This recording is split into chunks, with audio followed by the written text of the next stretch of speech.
Get up. Get up. No one's coming to save you. Get up. It has to be you.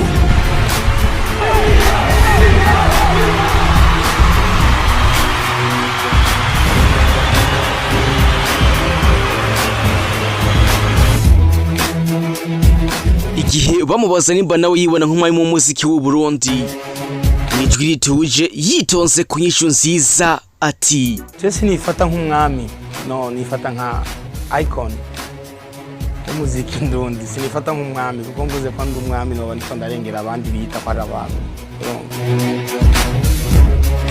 Burya dukwiye gushimira Imana kubona uyu mugabo wijunja n'ijambo yavukiye mu Burundi.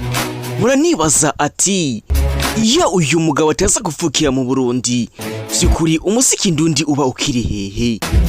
Abamuzi neza ntibamugereranya, igikundiro afise mu Burundi cyo ntigishidikanywaho. Uyu mugabo ntagereranywa, buri munsi akomeza gukora ibikorwa vyiza bihesha icubahiro igihugu abicishije mu mpano yiwe nziza cyane yahawe na Rurema, impano yo kuririmba. Uyu akomeza gukora ibikorwa vyiza ndetse bikomeye cyane ngo umuziki ndundi ugere ku rwego mpuzamakungu, cyane cyane ko uyu mugabo ari wicitegererezo. Uyu mugabo niwe tugomba tugaruke ko kuri uyu munsi wa none. Nkundira nkubwiye byinshi utaruzi kuri we, niwabona nanje muri aka kanya gato uraza kumenya ukuntu uyu mugabo yatanguye kuririmba. Bujumbura, Gitega, Muramvya, Kayanza, Ngozi, Mwaro, Ruyigi, Rutana, Muyinga ndetse n'ahandi, nibaze ko muri kuyumva neza cyane 5 kuri 5. Umuje w'Imana wanyu ndacafise akazi gakomeye kuko bamurikira ndetse ndanabamenyeshe ibyo mutigeze mumenyeshwa. Mutuze uwanyu ndahari. Amahoro y'Imana abane namwe, mukomeza kugira ibihe byiza, mwe mwese mwahisemo neza mukadukurikirana.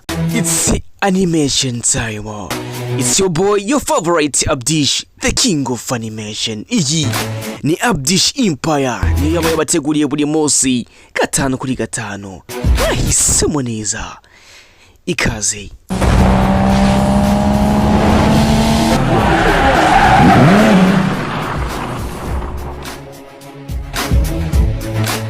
Imbere ko dutangura reka manzi ndagusaba cyane subscribe cyangwa se abone kugira ngo ibiganiro nk'ibi nibuzoze biragucika. Yegereza ugatebe cyangwa se ugasonga bugarika kuri hafi, undi nanje nze tugende. Apombatimenti intare y'umuji king of animation, the master, the monster, the tough there and the one and only. I'm special weapon right Izu. I don't care who is doing better than me, I'm doing better than what's last said. The same versus me. What I'm looking for is what that is a pick your only dreams and I go after them, so that one day when some reality you are the first one to notice. If you love my love you too, if you don't I don't care. Never stop when I'm tired, I stop when I'm darling. So may you want to become something big in town. Mumbwire kanye bwa mbere wowe wumvise uyu mugabo mutama. Uyu ni wa wundi wumva yigaruriye imitima ndetse n'ibitekerezo bya benshi. Yitwe tumwita gikundiro, gitutu, better than them, icon, monster, chief executive officer, chief economic officer for Bunch Boy. Is the Ratus, the legend, Big Fizzo, Big Falias, Firier. Uyu mugabo amazina yiwe kuri bamwita Nduwimana Mugani Désire. Uyu yavukiye aha mu Bwiza mu gisagara ca Bujumbura, ubwo birumvikana duherereye aho mu gihugu cy'u Burundi. Uyu yavuze tariki 25 ukwezi kw'indwi mu 1978. Uyu mugabo amashuri mato yayize kuri EPA aha mu Nyakabiga, yize kuri Jumuiya aho hepfo mu Buyenzi, hama amashuri yisumbuye yayize kuri ICB na Centre Scolaire Congolais. Uyu mugabo akakanya tuvugana akaba afise abana bagera kuri 6. Uyu mugabo ubu tuvugana akaba yibitseho album sigara kuri 4, harimo iyo yasohoye mu 2009 yitwa Jewe, yakozwe cyane iravuzwa hirya iyo nino. Afise iyo bitwa Physiology yayisohoye mu mwaka w'2017, nayo nyine yarigizwe n'indirimbo zakozwe cyane ndetse na n'ubu zimwe muri zo twacazi ciza. Afise n'indi album yitwa Désire, iyi yarigizwe n'indirimbo zigera kuri 14, harimo nk'iyo bita Sibeza, You, Fye, Yomba, Stein, Ni Wewe, Konzi, Guyanje ndetse n'izindi. Afise n'indi album kandi yitwa Legendary. Iyi yarigizwe n'indirimbo zigera kuri 19 harimo nk'iyo bita Ubusa, Akabonge, Ndahari, Another Chance, Ubuhoro, Gondama, Million Faces ndetse n'izindi. Uyu munyabigwi Nduwimana Mugani Désire akaba yavutse mu muryango w'abana batatu, abahungu babiri ndetse n'umukobwa umwe. Rero ushobora kwibaza ati ese ni gute uyu mugabo Big Fizzo yatanguye kuririmba? Ese imbere yo kuririmba ho yarasanzwe akora iki? Iyi ni ABDISH Empire.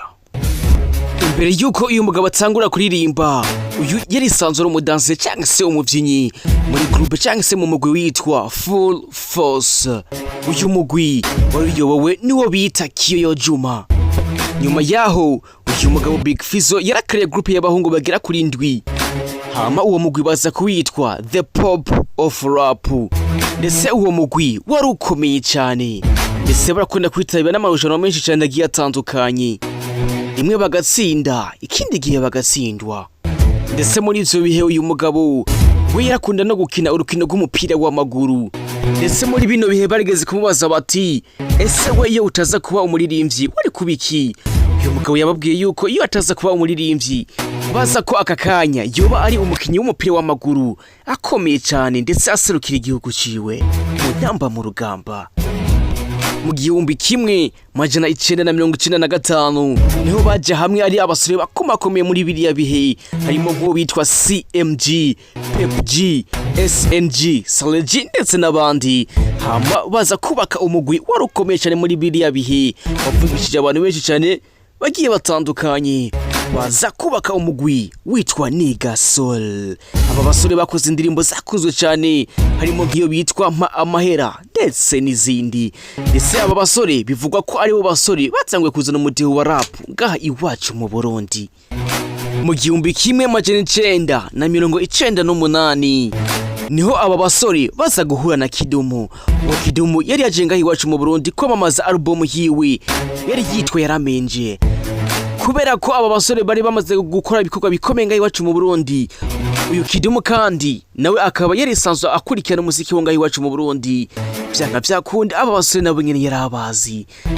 Nyuma yo guhura rero amaso mu yandi, uyu Kidumu yaje kubahamagara, ubundi bafata akanya ndetse n'agatebe baricara baraganira. Mu byo baganiriye, uyu mutama Kidumu yiyemeje kubafasha, akabafasha akabinjiza muri studio nziza, studio isohora indirimbo nziza cyane. Nibaramuka bakoze ibishoboka nabo nyene bakamusanga muri Kenya. Ko muri biriya bihe uyu Kidumu niyo yaba. Ndakwibutse kandi ko muri ico gihe abo basore ba Nigga Soul bo baririmbira ku mabeat cyangwa se ku ma instrumental y'abandi. Kubera ko ngaho iwacu mu Burundi ata studio nimwe yari ihari. Nyuma yaho muri uyu mugwi Nigga Soul umwe muri bo yaje kwitaba Imana, hama abandi basore baje batangura gucika intege. Niho CMG na wenyene yafata umwanzuro ukomeye cyane, nawe aja mu gihugu cy'u Rwanda. Ariko Mugani Désire uyu Big Fizzo we ntiyacitse intege, yiyemeje gukomeza urugendo rw'iyo rw'umuziki ndetse akora ibishoboka agera muri Kenya kugira ngo arondere Kidumu amufashe kubandanya urugendo rw'iwe ku muziki. Imbere yuko Big Fizzo ashika muri Kenya, yaciye muri Uganda aho yahuriyeyo n'uruva gusenya ubwo yashikayo, kuko uyu we ata muntu numwe bari bazinanye yabayo. Naho kuba yarafise Big Fizzo rero yaraye mwibarabara, ndetse aramwibarabara imisi igera kuri 2. Ku munsi wa gatatu abasangwa butaka bamwivye ibintu byose yarafise, ndetse n'impapuro zimwemera kuja mu kindi gihugu nazo nyine bagiye bazitwaye mu ishakoshi yarafise. Umunsi wakurikiye ariko aratembera arondera ico rirenza, niho yabona ahantu bariko baragira amarushanwa yo kuririmba. Hama Big Fizzo na wenyene aza gufata umwanzuro ukomeye cyane, aza kwiyandikisha muri iryo rushanwa ryo kuririmba. Uyu Big Fizzo rero ashikiriwe yagiye kuri scene afata mic. Ivyo yabakoreye mu masegonda make cyane ntibazokwigera bavyibagirwa na rimwe. Uyu mugabo yararafye, bose baratangara, bumva n'umusore adasanzwe afise ingabirane idasanzwe yo kuririmba.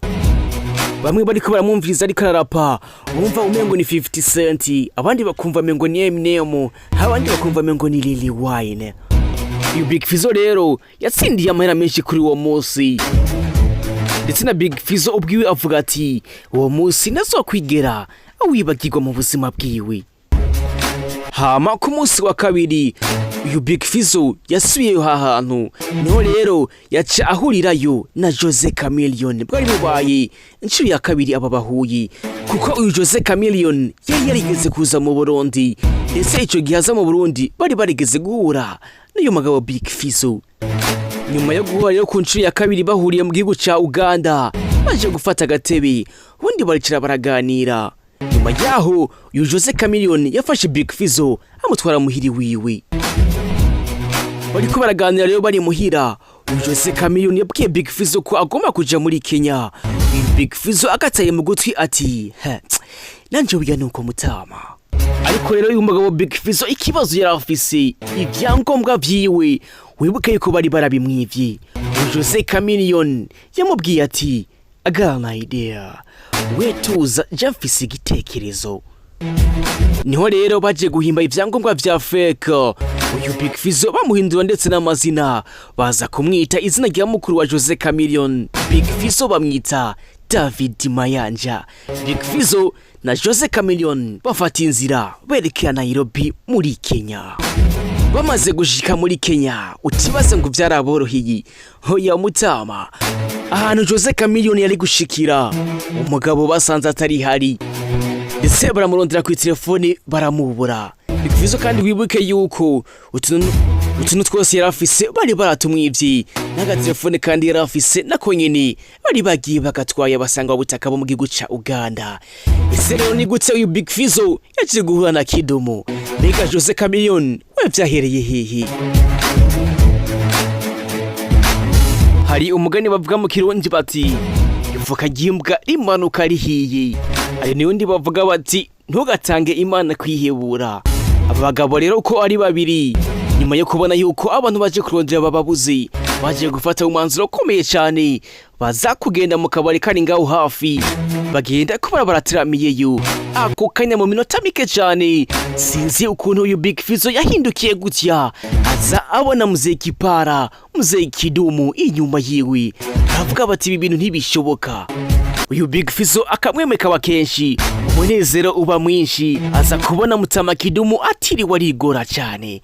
Uyu Big Fizzo ndetse na Kidumu rero baje kubonana ku nshuro yabo ya kabiri, amasomo yandi. Uyu Kidumu rero nyuma yo guhura Big Fizzo yaje kumukorera ivyo yari yarabemereye. Uyu Mutama rero yaje kumufasha ubundi amwinjiza muri studio, aho uyu Big Fizzo yaciye avuye akoze indirimbo zigera kuri 3 ndetse zakunzwe cyane muri biriya bihe. Harimo n'indirimbo imwe yitwa Mambo Jia Mambo, iyindi yitwa Mbarira, ndetse n'iyindi imwe. Nyuma y'iminsi rero uyu mugabo Kidumu baje kumutuma ku ngahi wacu mu Burundi mu gitaramo cyari cyateguwe. Hama uyu Kidumu aza kubwira Big Fizzo ko bamutumye ko mu Burundi, ndetse vyo VYIZA basubiranyeyo. Uyu Big Fizzo nawe nyine ntayandi mahitamo yari afise, ndetse uyu Kidumu yaciye yemera Big Fizzo ko aza gukora ibishoboka byose. Uyu Big Fizzo nawe nyine asa kuririmba muri ico gitaramo bari batumiye mu Kidumu. Iyo bakubwiye rero ati Imana ikora ivyayo, ntuze uharire Mutama. Big Fizzo wibuke ukuntu yavuye mu Burundi ni bisi, ava mu Burundi ni modoka, agiye mu gihugu ca Uganda, ariko raba ngo Imana irakora ibitangaza. Uyu Big Fizzo akagaruka mu Burundi ni ndege. Oh my God. Muri ico gitaramo rero bari batumiye mu Kidumu, uyu Big Fizzo yahawe umwanya muto cyane, nawe nyine arigaragaza. Uyu Big Fizzo yikora mu gahogo, ndetse abaraho barumigwa, ndetse baratangara, barabikunda, baramunezerererwa. Uyu Big Fizzo rero izina yiwe riba ritanguye nkuko. Uyu Big Fizzo rero yakomeje gukora ibitaramo byinshi cyane bigiye bitandukanye ngaho iwacu mu Burundi. Indirimbo ya mbere Big Fizzo yakoreye ngaho iwacu mu Burundi muri studio, indirimbo yari yitwa Ni Wanyemera. Iyi yayikoreye muri studio yitwa Menya Media Studio kwa Jeremy. Big Fizzo yakomeje gukora indirimbo nyinshi cyane zagiye zirakundwa. ndetse na n'ubu abantu benshi turacazi ciza. Indirimbo ziwe zagiye zirakundwa hirya iyo nino, zivuzwa hirya iyo nino. Uyu mugabo Big Fizzo akomeza kwagura umuziki ndundi, ndetse muri biriya bihe yaciye afatanya na Lolilo Simba, ubundi bakora umuziki n'akavumbi karatumuka. Nyuma yo kubona rero ko impano afise akwiye kuyisangiza abandi, niho uyu Big Fizzo yaza kubaka umuryango munini, aza gushinga studio ikomeye cyane ngaho iwacu mu Burundi, aza gushinga label, aza kuyita Bantu Boy. Ellis Boy, Kiliku Double J, Samaria Dramati, ndetse na Shelin Rock, bamwe mu baririmbyi baciye muri iyo label, ndetse batuma imenyekana cyane kurushaho. Hari abantu benshi bakunda kwibaza ati ese izina Big Fizzo yo ryavuye hehe? Reka ndagusubiza inyuma mu myaka ya kera muri za 90. Uyu Big Fizzo ubundi yakuze ari umwana atekereje cyane, ari umwana adakunda gufyinata. Niho rero mutantine wiwe yaciye mutazira Firiye, cyangwa se umwana akunda kuba ashavuye cyane. Ako kazina rero Big Fizzo kaje kumufata, umugani Désire ako gatazirano aza ugakunda gushika aka kanya. Ako kazina niko agikoresha na n'ubu, ariko rero yaciye akavana mu Gifaransa agashira mu rurimi rw'icyongereza Furious. Aho hambere aho bundi uyu mugabo yitwa Big Furious, ariko nyuma y'igihe kandi aza gufata Furious aza kugahina cyangwa se akagira kagufi, aza gukuramo Fizzo, Big Fizzo, Big Furious, Furieux, Gikundiro. Msisubiri nife, mawa yangu nipeni, msidekone nitawakonye. Uyu mugabo rero indirimbo ziwe yaririmbye ndetse akomeje kuririmba zifata ku mitima ya benshi, ndetse abantu benshi barazikunda, yaba abana, abasore, inkumi ndetse n'abasaza. Uturimbo twiwe baraduciza.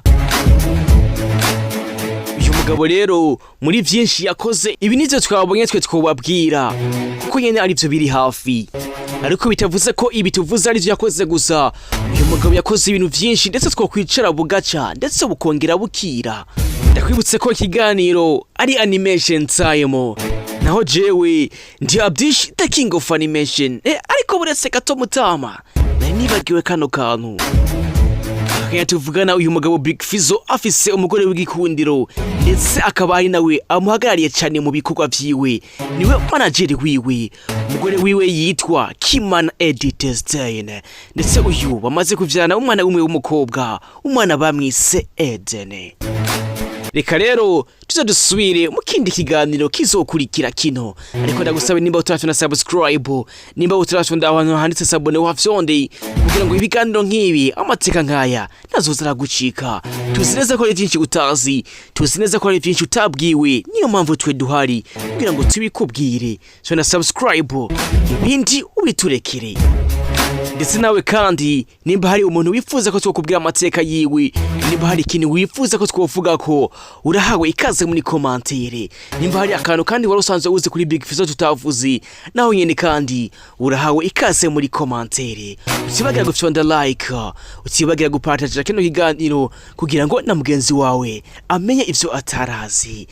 Reka tuze dusubire mu kindi kiganiro kizokurikira. Ndagushimire cyane, witwabanye kuva ku munota wa mbere gushika aka kanya. Imana kongeza imigisha. Ciao ciao. Mwe mwahisemo neza.